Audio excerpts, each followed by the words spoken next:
Welcome to A Course in Miracles Workbook for Students, Lesson 133. I will not value what is valueless.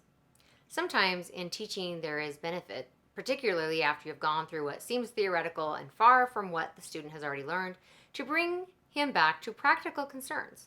This we will do today. We will not speak of lofty, world-encompassing ideas, but dwell instead on benefits to you. You do not ask too much of life, but far too little. When you let your mind be drawn to bodily concerns, to things you buy, to eminence as valued by the world, you ask for sorrow, not for happiness. This course does not attempt to take from you the little that you have. It does not try to substitute utopian ideas for satisfaction which the world contains. There are no satisfactions in the world. Today we list the real criteria by which to test all things you think you want. Unless they meet these sound requirements, they are not worth desiring at all, for they can but replace what offers more. The laws that govern choice you cannot make, no more than you can make alternatives from which to choose. The choosing you can do, indeed you must, but it is wise to learn the laws you set in motion when you choose and what alternatives you choose between. We have already stressed there are but two, however many there appear to be. The range is set, and this we cannot change. It would be most dangerous, it would be most ungenerous to you to let alternatives be limitless and thus delay your final choice until you had considered all of them in time and not been brought so clearly to the place where there is but one choice that must be made. Another kindly and related law is that there is no compromise in what your choice must bring. It cannot give you just a little, for there is no in between. Each choice you make brings everything to you or nothing. Therefore, if you learn the test by which you can distinguish everything from nothing, you will make the better choice. First, if you choose a thing that will not last forever, what you choose is valueless. A temporary value is without all value. Time can never take away a value that is real. What fades and dies was never there, and makes no offering to him who chooses it. He is deceived by nothing in a form he thinks he likes. Next, if you choose to take a thing away from someone else, you will have nothing left. This is because when you deny his right to everything, you have denied your own. You therefore will not recognize the things you really have, denying they are there. Who seeks to take away has been deceived by the illusion that loss can offer gain. Yet loss must offer loss and nothing more. Your next consideration is the one on which the others rest. Why is the choice you make of value to you? What attracts your mind to it? What purpose does it serve? Here it is easiest of all to be deceived. For what the ego wants, it fails to recognize. It does not even tell the truth as it perceives it, for it needs to keep the halo which it uses to protect its goals from tarnish and from rust, that you may see how innocent it is. Yet its camouflage is thin veneer, which could deceive but those who are content to be deceived. Its goals are obvious to anyone who cares to look for them. Here is deception doubled, for the one who is deceived will not perceive that he has merely failed to gain. He will believe that he has served the ego's hidden goals. Yet though he tries to keep its halo clear within his vision, still must he perceive its tarnished edges and its rusted core. His ineffectual mistakes appear as sins to him because he looks upon the tarnish as his own, the rust a sign of deep unworthiness within himself.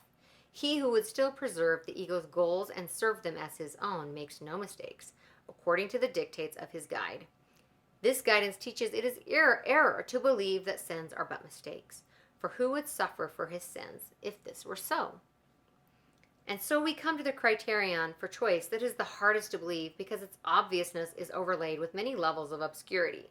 If you feel any guilt about your choice, you have allowed the ego's goals to come between the real alternatives. And thus you do not realize there are but two, and the alternative you think you chose seems fearful and too dangerous to be the nothingness it actually is. All things are valuable or valueless, worthy or not of being sought at all, entirely desirable or not worth the slightest effort to obtain.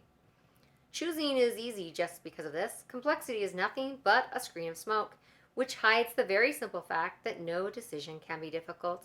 What is the gain to you in learning this? It is far more than merely letting you make choices easily and without pain. Although I'm going to pause and say, that is pretty great. Being able to make choices easily and without pain. Heaven itself is reached with empty hands and open minds, which come with nothing to find everything and claim it as their own. We will attempt to reach this state today with self-deception laid aside and with an honest willingness to value but the truly valuable and the real. Our 2 extended practice periods of 15 minutes each begin with this: I will not value what is valueless, and only what has value do I seek, for only that do I desire to find. And then receive what waits for everyone who reaches unencumbered to the gate of heaven, which swings open as he comes. Should you begin to let yourself collect some needless burdens or believe you see some difficult decisions facing you, be quick to answer with this simple thought: I will not value what is valueless, for what is valuable belongs to me.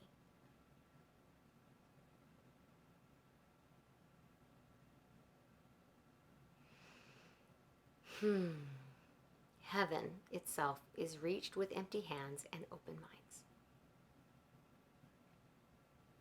The ego wants us to feel burdened and that life is heavy and difficult and hard because that keeps its illusion going. If we understood the truth, the ego would have no home. It would disappear. We wouldn't solve the problem of ego. It would dissolve. It wouldn't exist. And so fear-based parts, ego, illusion,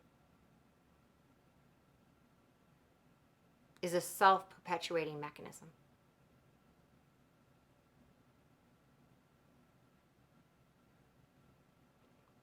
And in my experience, if you let it, it will destroy your peace. It will perceptually hide the truth from you, even though it's right there in front of you, right there at your feet. Inherent in every problem is the solution. It's usually not complicated. It's never complicated. Thank you so much for joining me. I love you. Appreciate you being here. And I will see you tomorrow for lesson 134.